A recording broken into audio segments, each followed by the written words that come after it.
Hello everyone, this is Shinobi once again with another Awaken Kyocera video. So we have all seen in the game updates the new patch note that they have posted. You must have all gone through it, must have heard of the various opinions of everybody when it comes to the patch notes. So this patch note is kind of like a mixed blessing for us. We have gained something, at the same time we have also lost a lot of things, right? So with regards to free-to-play players who have never bought any Magic Pass, I don't think it's much of a loss for them because they anyhow have not bought any Magic Pass, so they're not going to miss out on the legendary that they would have got out here. In fact, it's a gain for free-to-play players who have never bought any Magic Pass, because that means that the pay-to-win guys have lost out on a hero, a free hero that they would have got so cheaply, right? But for the pay-to-win, it's a big loss. You're losing out on hero for a gear set that you don't know what kind of stats we're going to get. You know, if it was a guaranteed stat, if they said that, okay, you're going to get this much crit rate, this much crit damage. In fact, I would say they should have given a completely enhanced gear as a Magic Pass. Then we would have agreed that this is a worth enough alternative. Even then, I don't think it's an alternative because you still may not use it on any of your heroes. Right.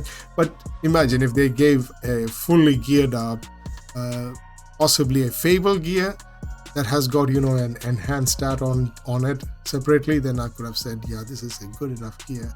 But at the moment, with random stats, with something that you don't even know what's going to come through, what kind of roles you're going to get, it's not a replacement for a free hero. Anyways, I digress.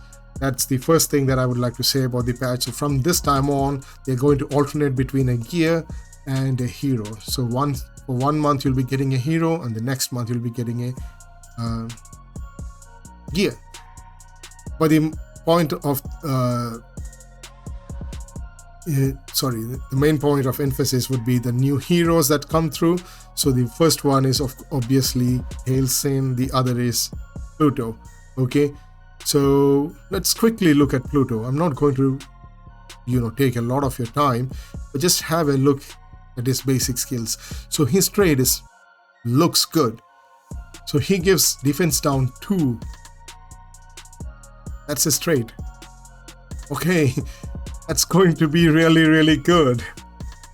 He's going to be really good. So when attacking, if there are more than 4 enemies, including summoned units, so if there are more than 4 enemies, including summoned units alive, launches a bonus attack with the ultimate ability and applies defense down 2 to the main target for 3 turns, only once every 3 rounds. What do you mean? Only once every 3 rounds? So that means it's a permanent defense down. But it's not going to be like, I don't know, what is the situation where you have more than 4 enemies alive? What is the situation? Oh yeah, that's Ash. So he's been pretty tailor-made for Ash Magister. Okay, so he's just going to start doing it right from the start. So his Ascension effect is when attacking, if there are more than 4 enemies, including summoned units alive, launches a bonus attack with the ultimate ability and applies defense down 2 to the main target for 3 turns. Only once every 3 rounds. If there are 4 or fewer enemies, launches a bonus attack with the special ability only once every 3 rounds. Okay, but does that special ability deal defense down 2? So it seems like the ultimate ability applies defense down 2. That's with the bonus attack, right? So it gives a bonus attack. So let's look at the basic attack. So deals 130% damage to 1 enemy and applies unhealable for 2 turns. It doesn't say has got a chance to apply, it says applies. I don't know if it requires focus or not, but it does apply unhealable. Excellent for Queen. Excellent. That's on his basic. That's on his basic. So his special is deals 165% damage to 1 enemy and applies defense down for 3 turns. Damage plus 15%. Okay, I'm not going to read those. So he's going to take minus 30% damage dealt gosh, both on Queen and on Ash.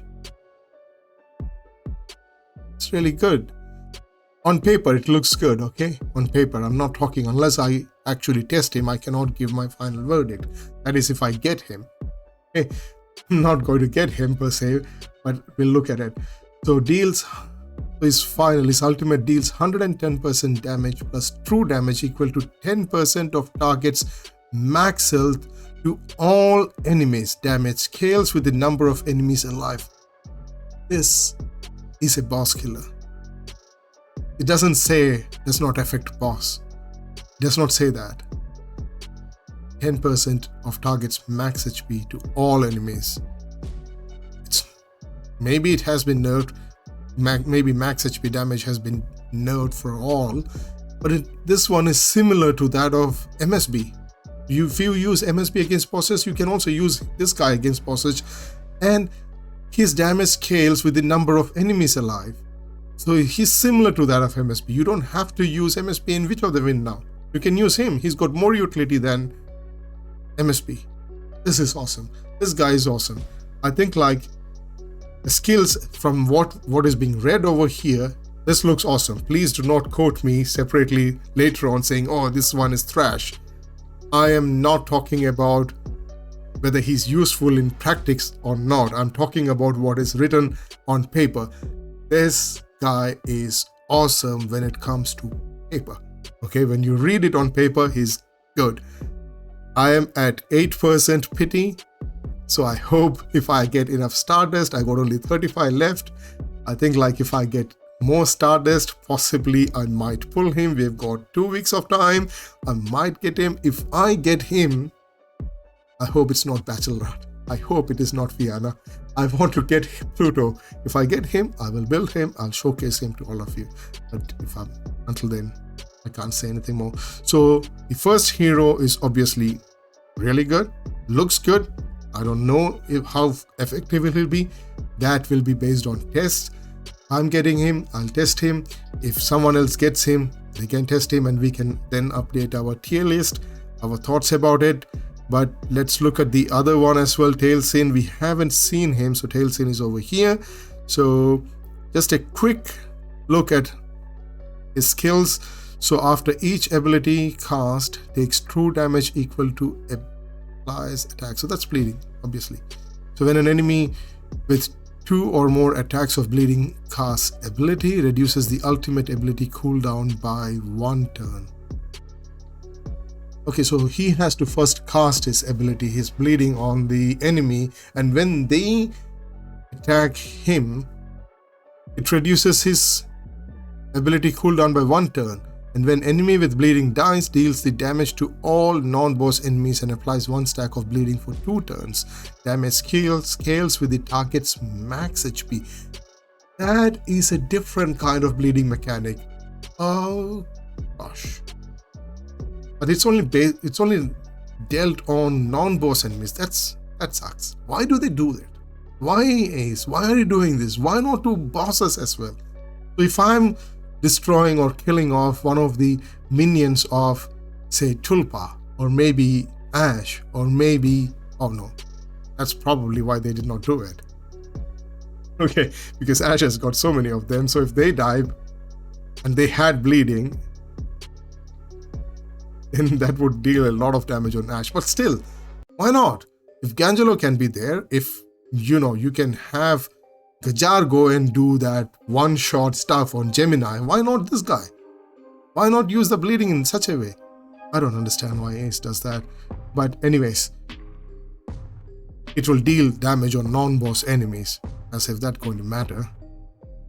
Okay, his Ascension effect: when an enemy with 2 or more stacks of bleeding casts ability, reduces the ultimate's ability cooldown by 1 turn. When an enemy with bleeding dies, deals true damage to all non-boss enemies and applies 1 stack of bleeding for 2 turns. Damage scales with the target's max health. So that's the change. When attacking non-boss enemies with bleeding, recovers health equal to 15% of target's max health. Okay, so he's got an inbuilt lifesteal.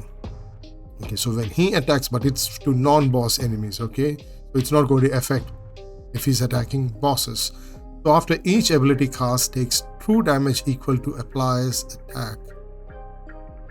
Deals 130% damage to one enemy and applies 2 stacks of bleeding for 2 rounds. Okay, so his basic also has got bleeding on it. So it just applies. The good thing that it doesn't say it has got a chance. It applies 2 stacks of bleeding for 2 rounds. That's good. I don't know whether we require focus or not, but it's good that they are actually showing it, that it is going to apply it and not has got a chance of it. That's what a legendary should be. Okay, that's how a legendary should be. It shouldn't be a chance. They should apply it. Okay, so when an enemy with bleeding casts ability recovers 8% max health. That's great. That's absolutely great. So in addition to what happens over here in Ascension effect, he does recover his, so that would that mean that it will stack with that 15%? And it will be even great, even much more better. But he already has got such a good 8 stack. It doesn't say that he has to get damaged. It says whenever they cast their ability. So whatever ability that they are casting, even if it doesn't affect Sin, he's going to heal himself. So he's going to be, I don't know, he's got a pretty high attack stat. And he's got very good health as well. And very good speed as well, 130 speed. But that's level 70. It'll take some time for us to get tuned to the speed. But still, it's pretty good speed. 130, that's base speed, right? So, but his defense and his crit is not really good, but at least his attack is good. But that's 1540. It doesn't look like a really high attack when it comes to 70. Okay, what does his ultimate do? So deals 200% damage plus true damage equal to 20% of target's max health to one enemy. Also deals 40% splash damage to other enemies and applies 1 stacks of bleeding to all enemies for 2 turns. Do they really want us to spend on this? This guy is on paper it looks really good. 20% of target's max health to one enemy. What does it mean? It means that if he attacks somebody, he deals 200% damage plus true damage equal to 20% of the target's max health to one enemy. So on bosses, against bosses, he's going to deal against the boss only. He's not going to deal to anybody else, but on the boss. On the clan, say on the guild boss. But when it comes to dungeons, if he's attacking the boss, is this 20% of target's max health going to land on the boss or on some other enemy? That's not what we want. That's not what I want. Also deals 40% splash damage to other enemies. Okay, so Bass is in. Sorry. One of them is going to get 20% of target's max health, whoever he's hitting, and the other one is and the rest of them are going to get 40% splash damage. Okay, and applies 1 stacks of bleeding to all enemies for 2 turns. Again, this looks cool, but I am not happy with that. Deals true damage to all non-boss enemies. It should be dealing to bosses as well. If this was dealing to bosses as well, then you could have used him anyway. But I digress. I really digress, so I'm not sure whether I would like to spend my money to get him. No, it doesn't look that cool, not like Nero. Nero looks better. At least Nero can be used in dungeons. Where is that new epic? I said that there was one new epic as well. Is that this one? No, Yellow is a previous one. Where is that new epic?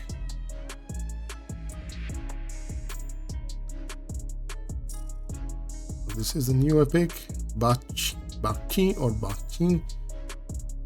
Okay, so if the target defense reduction to 50% damage taken, if the target is the non-boss enemy with the highest health, launches a bonus attack with roller bomb up to 1 times per round. Okay, seems like they're trying to build an arena or a void tower kind of thing if the target is a non-boss enemy with highest health. He's water, so he's not going to be good against Mythacia, but he's going to be good against all water kind of things. If the target is the non-boss enemy with the highest health, launches a bonus attack with roller bomb up to 1 time per round. Also gains damage reduction 2 for 2 turns at the start of the battle. Oh, so his damage reduction is you have to ascend him. But since he's an epic, it should be easier to ascend him. Crit damage up plus 30% crit damage, gains crit damage up for 2 turns and deals 110% damage to enemy. Okay, so that's his basic. Not very impressive, not impressive at all. So his passive, that's a passive. So all the new heroes are getting a lot of passives now. When an enemy is killed, has a 100% chance to launch a bonus attack with roller bomb on the enemy with the highest health up to 2 times per round. Okay, so it only says enemy. So will this deal damage on non-boss? Will he do a bonus attack against bosses? Because it only says enemy over here, not non-boss enemy, unlike over here. Here it says if the target is the non-boss enemy with the highest health, launches a bonus attack. That's his trait, okay? But his passive, it says that when an enemy is killed, has a 100% chance to launch a bonus attack with roller bomb on the enemy with the highest health, up to 2 times per round. I'm not sure if that will deal any damage on bosses. Okay, so his ultimate gains attack up to for 2 turns and deals 160% damage to 1 enemy. His base attack is not very impressive. Slow, low health, low defense. Pretty meh. This guy. I don't know. Again, I'm really not sure. I didn't read the base stats on Nero. So his attack is S tier 1592. Sorry, on Pluto. Attack is S tier 1592. Health is B. Defense is B. Speed. He's also slow. But his crit is. At least he's got good attack. Okay. Anyways. So I hope I can get him on my limited summon. I'm already at 8%. Now let's look at the update. Okay, the update is pretty long, so I'm not going to say a lot of it. I don't want to take too much of time over here. So I have spoken about the heroes, and yeah, Pluto looks cool. Hailsin also can be good, but I'm not really sure. We will have to check him out. We'll have to test these guys out before we can be really sure whether they are good or not. With regards to the epic, he looks pretty meh. Okay, so let's look at Storm Duel. Storm Duel will be opening on October 15th. I'm not really interested. I'm sorry. Okay. Tulpa lower the monster level in Hell Stage 4 to level 95. Okay, that's great. They should do that in everywhere else. Why just Tulpa? Why not everywhere else? You reduce the monster. Why do you want to get us killed at waves? Okay. Then Magic Pass added Imperial Treasures. Okay, let's pass. Okay. We don't care about legendary 6-star gear. I don't care about those gears unless and until you are showing us the stats. You show us the stats, show that these are the stats you're going to get, these are the rolls you're going to get on them. Then I can say that yeah, it's worth the money we are spending. Otherwise, what's the difference between doing something, getting something out of the Forge and from the Magic Pass? There's no difference. Even if you're saying it's 6-star legendary, give us a guaranteed roll, you fully enhance the gear, and then give it to us. Then we will say, then show us the gear and say that, oh, this is what we are going to give you. Then we will accept it. Otherwise, I don't care. Okay. Even then, I'm sorry. I wouldn't say I will accept it. I'll say even then we'll consider it. Okay. Then Dragon Cup Rally. Again, leaderboard rewards are now distributed 30 minutes after the event ends. Okay, fine, that's cool. I'm not really bothered about that as well. I'm just looking for the epic books. Okay, optimize the display of the event calendar.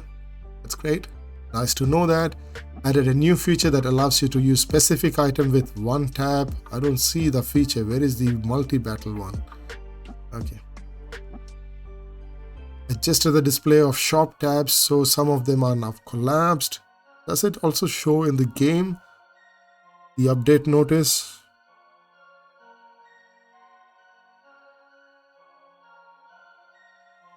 Added a new feature, added the display of the shop tabs. So some of them are now collapsed. Added the warp wrapping support of Guild Boss reward display screen. Optimize the quality and countdown display of advanced quest. Okay, so they have not yet brought the background battle. Where is the background battle? So it's not going to be this month as well. Without background battle. That was the most anticipated feature. Without that feature, everything else is useless. All these are useless stuff. I don't see what happened. Why would we even be bothered about what happens at the shop tabs? Why would we even be bothered about what happens with Guild Boss's reward display screen? That's not even an update. Optimize the quality and countdown display of advanced quest. You should actually reduce the number of advanced quests and give more points for each advanced quest. We don't have the time to finish them off. I don't complete it every day. And the requirement should also be reduced. You anyhow are going to take so much of time to do it. We don't have the time to finish it off. I'm sorry, but I don't see the background battle. Without the background battle, this update, these bug fixes are useless. They're of no use. But at least there are some good news.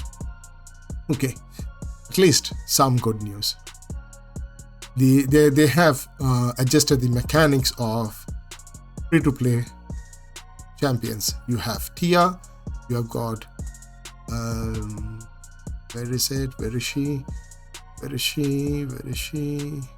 Savannah, and yeah, Estrina, Hugh, Elmar, Celestine Kane, Marianne, Raven. Okay, they have done a few of the elites and epics and a couple of free-to-play kind of Legos. They have updated it, and that I'm thankful to them for doing that. It's great to know that you have looked at free-to-play players in that sense. Not that it's going to be a big change or difference, but at least that there is a little bit of change, and that's going to give us that's going to improve it in a small way. Okay, so let's look at Tia first. Where is Tia? I'm not sure. I don't even remember where she is. That's because I never used her. I'm sorry, many of you might have used her, but my friend Draker used to use her a lot, but I am like, okay, that's your choice, but I'm not going to use her. Okay, so this has been improved. So what they have did, unremovable positive and negative effect. Tia's Frostbite and Frostbite 2 and Halia's Speed Down effects are now regarded as unremovable negative effects and can be affected by immune effect. So if there is immune, it's not going to get placed. But if there are no immune, there are no other kind of stuff that can stop it from landing, then this will be unremovable. So you do need, I don't know if you need focus. Inflicts frostbite for 2 turns on the enemy at the end of their turn. At 5 stacks, applies freeze to the target from 1 turn. This character's attacks deal damage based on the number of frostbite stacked on the target. So that's great. So at least this is a good move. They have made it into an unremovable negative effect. So that same thing goes to Imogen's defense PS, and Halia's speed up effects are now regarded as unremovable positive effects and can be affected by no positive effects. This is in a way kind of like a nerf on Halia, I think. Like if you have that no positive effect debuff on you, then it's going to not land. So possibly this may affect when you reach like which of the wins. If you do not actually time your skills, then this may not land. Okay, but they shouldn't have done anything to Evelyn first dawn. Evelyn was already strong. Now they made it into an aura effect, so it's a permanent aura effect. The unremovable defense up and attack up effects are changed into permanent aura effect. So does that mean it's going to be removable? That's a question. Where is Evelyn? She here? Yeah, she's here. So aura increases all team members' defense by 20%. Okay, so she has become something similar to that of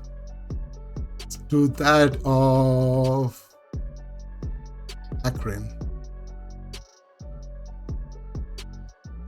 But this is both strong and not so strong because it's now not a buff.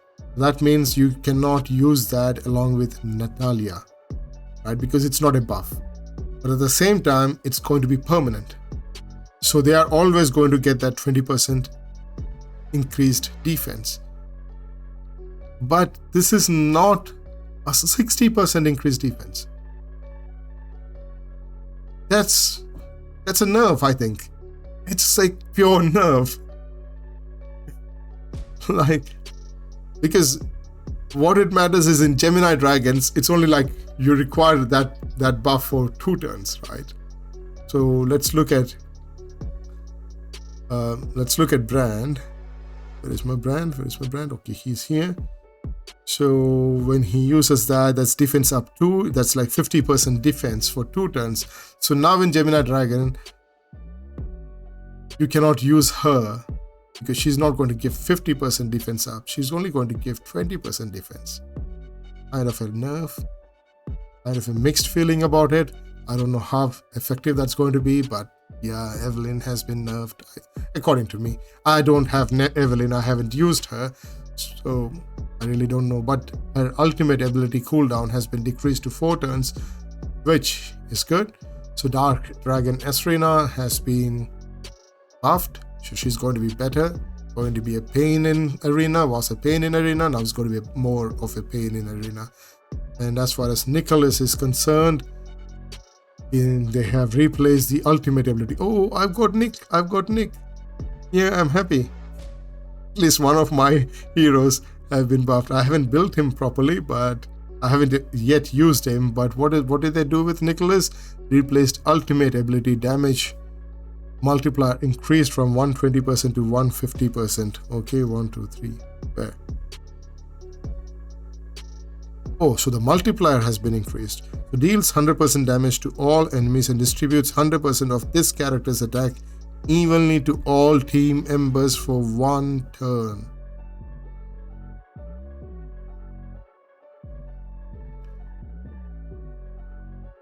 Okay. I don't see the damage multiplier increased over here. Possibly that's because I haven't skilled him up, or I haven't. Anyway, so that's like 10, 20, and 30%. That's when, no, it's 20. So I don't see how they have increased from 120 to 150. Maybe mine is not updated. Really? Let's look at the actual in-game stuff. This is quite confusing. They're talking about ultimate ability, right? Yeah, Nicholas's ultimate ability. So replace ultimate ability damage multiplier increased from 120 to 150%. Where are the rest of the 30%, 20%? Okay. Anyway, so it's going to deal it equally to all team members, it seems. That's great. Okay, Savannah, that was one of my my greatest of requirements. Like, I have built my Savannah. I use her sometimes. I used to use her in the previous guild boss, the previous version of guild boss, but it's great that these two are no longer going to be locked. You don't have to wait until they are they have to be unlocked. You can use them at the first instance, and the base attack multiplier has been increased. On this one it is showing 120%. Why not on Nicholas? So I think like Nicholas, it's probably a bug. We need that to be sorted out. So it's not 120. It's that needs to be informed to the devs. Okay, so for Tia, ultimate ability has an 80% chance instead of 50% to apply frozen. Tia has been buffed. Tia has been made really strong. If you're facing her in Void Tower hard, it's going to be an awful experience. Tia has been completely buffed. I like that they have buffed her. Now we can use her. Now she's going to be very strong, because instead of 50%, there's 80% chance to apply frozen for one turn, and that's strong. That's very powerful. Okay, with regards to Godfrey, let's look at Godfrey. Where's my Godfrey? He should be over here.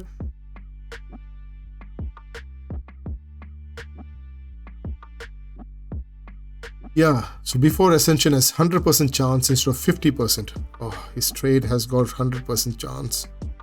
When an enemy gains positive effect from active ability, cast deals 80% damage to them and increases their ultimate ability's cooldown by 1 turn up to 1 times per round. And after Ascension, it is up to 2 times per round. This is insane. He was already insane in Arena and really pain, but now he's going to be even more problematic. So Godfrey has become pretty strong. Bachelor I don't have Bachelor, but his special is also being better. Desmond is one of the entire community's greatest requirement. Do something. We are desperate that you do something about Desmond. Where is Desmond? And finally they did something for Desmond. And so basic ability applies 1 stack of plague on the target. Great. And then ultimate ability is automatically cast at the start of the battle. Plague Emissary also grants... Oh gosh. So he's going to automatically cast this. At the start of an enemy's turn, applies plague to them and randomly spreads the plague to another enemy. Loses health at the start of this turn. Plague Emissary. So enters Plague Emissary state and gains spike restoration until active cancellation. This ability is automatically cast at the start of the battle. Plague is ineffective against bosses. That's fine, but he's going to be so strong in Arena now. Unless of course the multiplier is bad. Unless of course Plague is not going to deal a lot of damage. But this is going to be so strong. Because this is not going to be affected by Godfrey, because it's at the start of the battle. So he's immediately going to deal this ability. So he might probably be a counter for Godfrey. But yeah, so his ultimate ability is going to be really good. So trait ability before Ascension, when a negative effect is removed from an enemy instead of plague, has a 30% chance instead of 15% to apply stun to them for 1 turn. Trait ability after Ascension also ignores the first instance of massive damage received in battle. That's really cool. That's really cool. So he's not going to be one shot. You cannot one-shot him on the very first turn. So that means he's not going to be one-shot by, say, Cheronel. He has now been made into a Arena champion. You can't one-shot him from Arena because he's ignoring the first instance of massive damage. We're not talking about any damage. So possibly they have geared him up for Arena, especially as a counter for Geronel, because he's in the first instance he's going to do his ultimate, do his Plague Emissary stuff, but you need to ascend him. That's the only problem. So that's only after Ascension.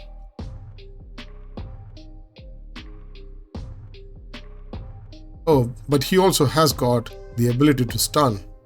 Gosh, this guy is really good. So trait ability before Ascension, when a negative effect is removed from an enemy instead of plague, has a 30% chance instead of 15% to apply stun. Oh, he's going to be really good. Yeah, so what they have done is that those who have kept Desmond in vault can now bring him out. But of course, I cannot say how good or effective he will be unless he has been tested. I don't have him to test him.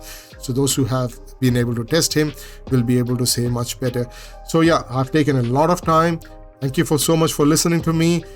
I am not really happy with the actual game quality of life stuff, but at least they have made some changes on the heroes that would be effective, right? Some of the free-to-play heroes have really been changed and they are now going to be effective, especially the elites that they have made changes on Hugh, Harbig, and on Helmar. I'm not going to talk every one of them. We can check that out. The bleeding is also like the bleeding effect of Helmar has been improved quite a lot because they have improved the damage multiplier from 80% to 100%, and damage multiplier on special ability has also been increased to 100%. So all these little changes, especially on Celestial Cain. So Celestial Cain, you do not have to ascend him anymore to get that to remove that one negative negative effect. So his trait ability of Celestial Cain is now he removes one negative effect from all team member instead of 2 team member, and that's before ascension. It's great. So Celestial Cain has been improved and his trait ability has also been improved, but the problem is that if you are ascending him, he also gains 30 bonus speed when attacked. So he's not going to get speed tuned with Natalia. So all the Ash teams using Celestial Cain will have to be reworked and you'll have to possibly unascend him. Right? I don't know how you can remove the ascension other than by, actually going to the altar and getting him regressed. But then, yeah, that's a different story. But you can always take a copy of him and build a level 50 of him, and he works with level 50. So it's easy to make a level 50 Celestial Cain without any ascension and then use him, because all you need him is to remove the negative effect when you are going in Ash. So yeah, Celestial Cain is Cain. I think I have ascended my Celestial Cain. Let me have a look. Have I ascended my Celestial Cain? I hope I have not, but I think I have. I even made him into 6-star, I think. Where is he? Gosh, I can't even find him. Oh, he's still 50, I think. Yeah, he's still 50, but he's fully ascended. That's a problem. I ascended him because of the trait, and now I'll have to find another copy of him to make him unascended, but that's fine. It's okay. I'll just do something about it. All right, that's it from me. Thank you so much for watching the video with me. Please post your comments on the comments tab. Please like, share, and subscribe my videos and my channel. Please do that. I need to increase the number of subscribers, and my channel is growing well. Thank you so much for all your support, but I hope I can get more support, more people subscribing to my channel, liking my videos. Please post your comments. Yeah, the patch update has been a big disappointment when it comes to not implementing the background battle, but it is a good thing when it comes to the rebalancing of the heroes. Thank you so much for watching the time with me. You have a great day. Peace, love, and blessings to all of you. Bye.